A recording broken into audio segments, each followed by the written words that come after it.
Global happenings today. We communicate, we analyze global news. Stay tuned.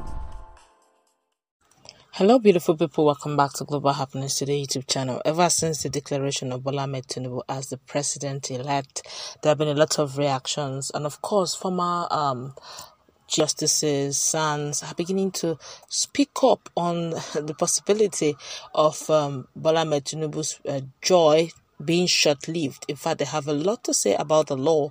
A lot of them, series of them, his former son, professor in law, and the rest are beginning to even tell Obi what to do on what, or also what to expect, judging the fact that INEC had hurriedly pronounced him president-elect. And of course, another news still in the same vein, there seem to be some things going up as some groups are begging INEC to investigate how Obi's votes were diverted to Tinubu's. Talk about unveiling. We are now in the season where we're unveiling truths, as against falsehood. All this, you're going to ram them into one. Before we do that, kindly subscribe to our channel. Let us start with what Professor Robert Dude reveals about what will be used against Tinubu in court and the former son, and diverted vote for Peter Obi given to Tinubu in Akwa Ibom state. All right, let's go straight into the news. According to the news, we are all aware that Peter Obi of Labour Party has gone to court to take legal action in response to INEC's proclamation of Tinubu as the president-elect. Peter Obi stated that he will prove to Nigerians that he won the poll, while the APC stated that they will do all possible to safeguard the victory of Tinubu. Professor Robert Dode has disclosed that the tribunal will use to nail Tinubu before the electoral matters hearing begin. He stated that the Bimodal Voters Accreditation System (BVAS) will be used to capture or even prove someone does something wrong. Those celebrating victory at the tribunal and that the BVAS machine did not fail, but INEC refusal to transmit real-time election results from polling units. Speaking about how the BVAS may be used to nail Tinubu in court, he stated that with the BVAS, votes can be counted, an audit trail and digital imprint of the fraudulent adjustment of figures will be used to proof to counter the victory of Tinubu. He further stated that forensic auditors can utilize the BVAS machine to confirm what transpired at the polling unit by comparing the vote in BVAS with what is now being posted by INEC as polling unit results after the election has been completed for several days. He also stated that this will be compared to the original polling unit result copies distributed to party agents. He further stated that if INEC fails to properly count results at the collation center, they will definitely count them later at the tribunal. What is your take? We're going to look at that in a moment, but let's also find out what former son Andoaka said about this whole issue of Bola Ahmed Tinubu being sworn in. In an interview, Andoaka stated that this criterion has been in place for a very long time and that it has not been changed since the Supreme Court's decision in 2008. What is that criterion? It is important to note that Peter Obi received 62% of the total votes cast in FCT, that's Federal Capital Territory, Abuja, while Bola Ahmed Tinubu received only 20%, totaling 90. That's 90,902 votes. Atiku Abubakar received 73,743 votes in Abuja, counting for 16% of all vote counts.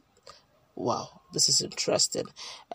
Former Justice Minister and Attorney General of the Federation, AGF Michael Adoaka, Senior Advocate of Nigeria SAN, has insisted that in order to be declared the winner of a presidential election, a candidate must receive 25% of the vote cast in at least 2/3 of the 36 states and the Federal Capital Territory of Abuja. And, not all, and mean inclusive.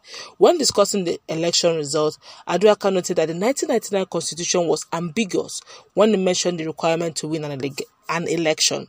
When there are more than two candidates for an office, he declared in order to be considered duly elected, the presidential candidate must receive at least 25% of the vote in at least 2/3 of the state in the federation and the Federal Capital Territory, Abuja. Bola Ahmed Tinubu did not get 25% of the vote in the Federal Capital Territory, which is required by the Constitution. As he did not get 25% of the vote in FCT, he should not have been declared president, as INEC did in error, he also claimed. Now, they've been talking about this issue of FCT for a while, but let's find out really what happened in Akwa Ibom State that people are screaming and shouting that INEC really needs to look into the vote in Akwa Ibom State. According to the news, an Akwa Ibom Intelligence Alliance has joined in the call for security agencies and independent National Electoral Commission to probe reports of thuggery, vote buying, and rigging, voter intimidation in Kodekpene Senatorial District during the February 25th, 2023 Presidential and National Assembly elections. The civil society group claimed that from evidence gathered during the polls, the presidential candidate of Labour Party, Peter Obi, garnered the most votes cast in all the local governments across the senatorial district. But unfortunately, the votes were given to Bola Ahmed Tinubu, the APC candidate. Briefing journalists in Uyo on Monday, the chairman of the group, Stephen Abia, wondered what went wrong after agents and observers on the field in Ikorekpene reported a widespread victory for Obi in the senatorial district, only for the vote to be dramatically upturned in favor of Tinubu. He called on voters to avail security agents of information on the perpetrators of these illegalities in the interest of the democratic process in the state.